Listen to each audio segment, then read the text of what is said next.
Hello friends, जय माँ समलेई केन्ता अछन समस्ते समस्तन को मोर जुहार। एटा देखुन आज मुझे गोटे सारूर भजा बनईछे। से छोट छोट सारू जेने सी सारू एटा तार भजा बनाले बहुत भल लागसी। आउ ताहाके इटा मुई देखुन सिझे करी चोपा छड़ी करी छोट छोट पीस करी करी काटी नहींछे। आ गोटे मसलाटे रेडी करीछे मुई सुरसो जीरा आउ प्याज लहसुन अदा आउ मिर्चार पेस्ट इटा आउ सारू रेटा धनिया पाउडर हल्दी पाउडर आउ मिर्चा पाउडर आउ गरम मसला जेनसी भी फ्लेवर आपन को भल लागसी।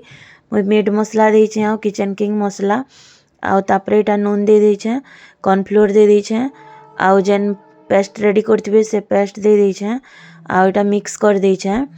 आउ गोटे देखुन इटा तावाटे नै जेइछे आउ सेतरे तेल देकिना जेन मिक्स करथिबे से सारू के दे देबे। आ गोटे ढापनीटे ढाकी नेबे। आउ देखुन एटा ढापनी खोलली तापरे एटा उल्टे देबे टिके सारू मान के आ पूरा लाल लाल करी ऊपर क्रिस्पी हेबार तक भाजी नेबे। एटा देखुन ऊपर पूरा क्रिस्पी ही जाइछे। एटा देखुन रेडी ही गला हमर सारू भजा भात संगे खाबे बहुत भल लागसी। मोर वीडियो माने भल लागसी बेले प्लीज लाइक करबे शेयर करबे एंड सब्सक्राइब करबे मोर चैनल के।